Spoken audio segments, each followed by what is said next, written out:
Hello viewers, welcome back to my YouTube channel. আপনারা সবাই কেমন আছেন? আশা করছি খুবই ভালো আছেন। আমরাও ভালো আছি।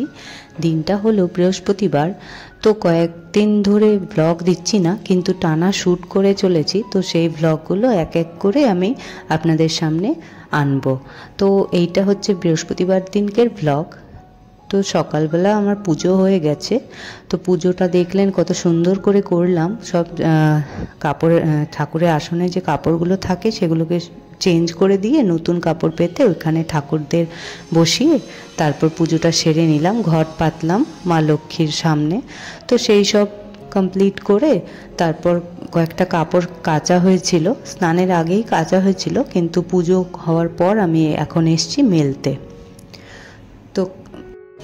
তো আমার হাজব্যান্ড অলরেডি অফিস বেরিয়ে গেছে। আমার স্নান পুজোর আগেই ওর জন্য যে টিফিন রেডি করে দেওয়া সেই সব অলরেডি হয়ে গেছে, দিয়ে ও বেরিয়েও গেছে। তারপর আমি স্নানটা আর পুজোটা সেরে নিলাম। আমার আগের দিনের ভিডিওতে, যেটাতে আমার মেয়ে অনেকগুলো ছড়া বলছিল, তো সেই ভিডিওটাতে দেখলাম অনেকের ভালোবাসা এসছে, অনেকেই কমেন্ট করেছে। তাদের মধ্যে স্বাগতা ভট্টাচার্য, শম্পা রায় 1 2 3, তারপর Jhumpa's new vlog style, Shreela Chakraborty, রহস্য হিন্দি ভয়েস, এরকম আইডি থেকে অনেকই ভালোবাসা এসছে। আমার মেয়ের ছড়া আবৃত্তিটাকে সবাই পছন্দ করেছে, সবাই খুব ভালো বলেছে। তার জন্য অনেক অনেক ধন্যবাদ আপনাদের সবাইকে, অনেক ধন্যবাদ। আমার মেয়েকে এরকমভাবেই আশীর্বাদ করবেন যেন ও খুব ভালো থাকে, জীবনে খুব সুখে থাকে, সুস্থ থাকে, আর খুব ভালো মানুষ তৈরি হয়, এরকম আশীর্বাদ করবেন। তো কাপড় মেলার পর ছাদে আমি কিছুক্ষণ দাঁড়িয়েছিলাম। তো সেই সময় দেখলাম দুটো কাঠবিড়ালি নিজেদের মধ্যে খেলা করছে। তো ভাবলাম এই মুহূর্তটাকে আমি ক্যামেরাবন্দি করে নিই। এত সুন্দর লাগছিল, এটা মনে হচ্ছিল মানে নেচারের একটা মানে ভালো দৃশ্য। মানে এটাকে কি বললে আপনাদের বোঝাবো আমি বোঝাতে পারছি না ঠিক, কিন্তু আমার এত ভালো লাগছিল যে আমি মানে ওরা যতক্ষণ খেলা করলো আমি দাঁড়িয়ে ভিডিও করে গেলাম। আমি আর নিজেকে আটকাতে পারলাম না। আর এই ভিডিওটা জুম করে করেছি, মানে দূর থেকে হচ্ছিল না ভালো, সেই জন্য। মানে দেখুন কিভাবে খেলা করছে, এত ভালো লাগছিল, মনে হচ্ছিল দেখতেই থাকি। আর এক মুহূর্ত দাঁড়ায় না এক জায়গায়। কাঠবিড়ালিগুলো এদিক ওদিক লাফাতে থাকে।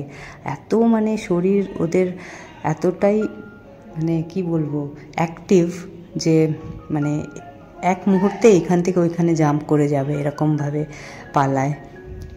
তো যাই হোক, অনেক কথা বললাম। এরপর চলে এসেছি বিকেলবেলার চা করতে। তো এখন মোটামুটি 4:30 মতন বাজে। তো ভাবলাম যে চা করার ভিডিওটা করি। তো দুপুরবেলা খাওয়া দাওয়ার পর ওই কটা বাসন ধুয়ে রেখেছিলাম, তো সেই বাসনগুলোকে এখন গুছিয়ে নিচ্ছি, জায়গায় যেরকম থাকে সেরকম রেখে দিচ্ছি। আর এরই মধ্যে চাটাও হচ্ছে। তো চায়ে চিনি দেব, চা দেব, তো সেই সব দিয়ে এখন চাটাকে ভালো করে ফুটিয়ে তারপর খাবো। তো দুধ চা যত ফুটবে ততই দুধ চায়ের স্বাদ বেড়ে যায়। সেই কারণে আমি প্রথমে ওটাকে ফুটতে দিয়ে তারপর আঁচটা মিনিমাম করে দিই, আর তারপর ওটা ফুটতে থাকে। আর যখন দেখি ওর কালারটা একটু ব্রাউনিশ হয়ে এসছে তখন ওটাকে ছেঁকে নিই। তো ছেঁকে নিয়ে তারপর বিস্কিট দিয়ে খাই। আর আবার আমার বিস্কিট ছাড়া চা একদম ভালো লাগে না। আমার একটা হোক দুটো হোক যে কটা বিস্কিটই হোক, আমার বিস্কিট দিয়েই চা খেতে হবে, এটা কম্পালসারি। বিস্কিট ছাড়া চা আমি খেতে পারি না, খেলেও আমার খুব একটা স্বাদ লাগে না। সত্যি কথা বলতে, চায়ে যতই স্বাদ হোক বিস্কিট আমার লাগবেই।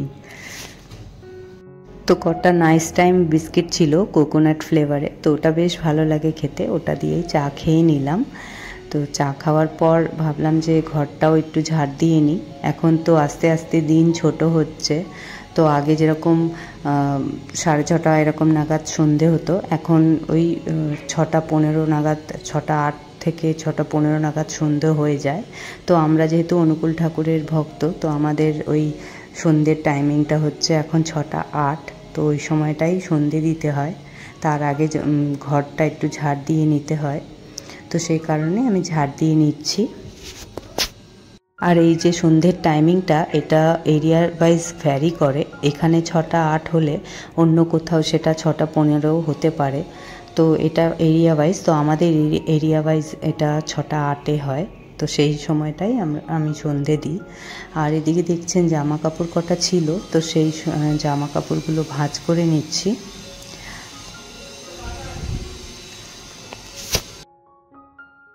আমি যখন ভয়েস ওভার দিচ্ছি এটা দিনের বেলা দিচ্ছি, যেহেতু পেছনের একটা বাড়িতে কাজ হচ্ছে, বাড়িতে ওদের কিছু কনস্ট্রাকশনের কাজ হচ্ছে, যে কারণে আপনারা ব্যাকগ্রাউন্ডে সেরকম সাউন্ড হয়তো পাচ্ছেন, সেটাকে প্লিজ ইগনোর করে যাবেন। আর তার জন্য আমি ক্ষমা চেয়ে নিচ্ছি আপনাদের কাছে। আর এটা তো আপনাদের সঙ্গে বহুবারই আমি শেয়ার করেছি, এই কথাটা বলেছি যে আমি যখনই জামা কাপড় ভাঁজ করি সেটাকে অবশ্যই সোজা পিঠে ভাঁজ করি। তো সেই কারণে জামাগুলো সোজা পিঠে করে তারপরে ভাঁজ করছি। আর এইটা হয়ে গেলে কয়েকটা আমার হাজব্যান্ডের শার্ট আর প্যান্ট রয়েছে, যেগুলো মানে কাচা হয়ে গেছে কিন্তু ইস্ত্রি করা হয়নি। তো আজকে ভাবলাম আয়রনটা সেরে নেব, কারণ বেশি জমে গেলে না আর ভালো লাগে না করতে। তো ভাবলাম যে এখন অল্প আছে, অল্প থাকতেই আমি আয়রন করে রেখে দেবো আলমারিতে। আর এটাই করা উচিত, কারণ একেবারে মাথার উপর অনেকগুলো জামা কাপড়ের মানে প্রেশার পড়লে আয়রন করার, তো সেটা খুবই মানে মনটাও ভালো লাগে না আর শরীরও দেয় না। তো সেই কারণে অল্প থাকতেই রেগুলার পারপাসে করে নেওয়া উচিত, অন্তত উইকলি বেসে করলেও ভালো। তো আমি এটা উইকলি বেসেই করলাম, এক সপ্তাহটা জমলো তো সেটা আমি একেবারে আয়রন করে রেখে দিলাম। তো এখন দেখছেন আমি জামাগুলো আয়রন করছি। তো এইভাবে আমি বসে আয়রন করতে আমার কমফর্টেবল লাগে, কারণ কি আমি ওই বেশি একটা কোমরে ব্যথা হয় না, ঝুঁকতে হয় না, যে কারণে এইভাবে কোমরটাকে স্ট্রেট রেখে আয়রন করলে কোমরে প্রেশারটা পড়ে না, যে কারণে খুব কমফর্টেবলি আয়রন করা যায়। আবার এক এক সময় এই ইয়েটা চেঞ্জ করে আবার এক এক সময় বসেও করি, মানে এই যে পজিশনটা আছে এটা চেঞ্জ করতে থাকি, তো অসুবিধা হয় না। আর আমি তো আপনাদের বলেছি যে আমার কোনো জামা কাপড় সেভাবে আয়রন করতে হয় না, যখন যেখানে ঘুরতে বেরোই বা কোথাও বেরোনোর কথা থাকে কুর্তিই পরে বেরোই বেশিরভাগ, তো সেগুলো যখন আয়রন থাকে না ইনস্ট্যান্ট আয়রন করেই পরে নিই।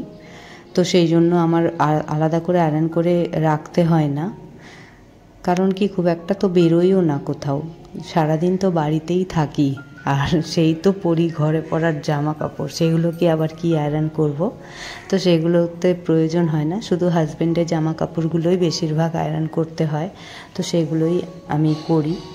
আর আগে তো আমি দোকানে দিতাম, কিন্তু না কি হয় বলুন তো, টাকা খুব বেশি যে নেয় তা না, টাকা দিতে গায়ে লাগে না যদি জিনিস ভালো করে আয়রন পাই। কিন্তু না আমি এরকম দিয়েছি কয়েকবার, দেখি আয়রন ভালো করে করে না, ভাঁজটাও কেমন কেমন, আমার একদম ভালো লাগে না ওরকম। আমি আবার পরিপাটি না হলে আমার আবার ভালো লাগে না, একটু খুঁতখুঁত ব্যাপার আছে। তো সেই জন্য আমি চাই যে থাক নিজেই করে নেব, অল্প থাকতে করলে আমার অতটা গায়ে লাগবে না, আর শরীর যত খাটবে তত সুস্থ থাকবে, সেই জন্য। আর এদিকে দেখছেন ছাতুর পরোটা করছি। তো আজকে ডিনারে রাতের খাবারে এটাই খাওয়া হবে, ডিনার বলা ভুল হবে, সাপার বলতে পারেন, এটা রাতের খাবার খাওয়া হবে। তো ছাতুর পরোটা বেশ পেঁয়াজ আদা রসুন দিয়ে সুন্দর করে করেছি, খুবই সুন্দর হয়েছিল খেতে। হাজব্যান্ড বলল আবার খাবে নেক্সট উইকে, এরকম বলে রেখেছে, খুব সুন্দর হয়েছিল খেতে। তো আজকের ব্লগটা আমার খুব বেশি বড় করছি না বন্ধুরা, আজকের ব্লগটা খুব ছোটই করলাম, কিন্তু আশা করছি আপনাদের ভালো লেগেছে ব্লগটা। তো আপনারা দেখতে থাকবেন, আর আগামী দিনে আরও ভালো ব্লগ আসবে আশা করছি। তো আমার যেই বন্ধুরা সাবস্ক্রাইব করেননি চ্যানেলটাকে প্লিজ সাবস্ক্রাইব করে দেবেন, আর যদি আমার এই ভিডিওটা ভালো লেগে থাকে তাহলে প্লিজ লাইক করে দেবেন। আশা করছি আপনাদের আগামী দিনের ভিডিওগুলো আরও ভালো লাগবে। তো আপনারা যদি সাবস্ক্রাইব করেন তাহলে আপনারা সেই ভিডিওগুলো পাবেন, তার নোটিফিকেশানও পাবেন। তো এখানে মেয়ে খেলা করছিল, তো ভাবলাম সেগুলোকে রেকর্ড করে নিই। আর সেই দিনই ও ছড়াগুলোও বলেছিল, তো সেই জন্য সেই ভিডিওটা আপনাদের তো আগের দিনই শেয়ার করলাম, হয়তো দেখেছেন আপনারা। তো বন্ধুরা, আপনারা ভালো থাকবেন, সুস্থ থাকবেন, খুব ভালো থাকবেন। Take care of yourself.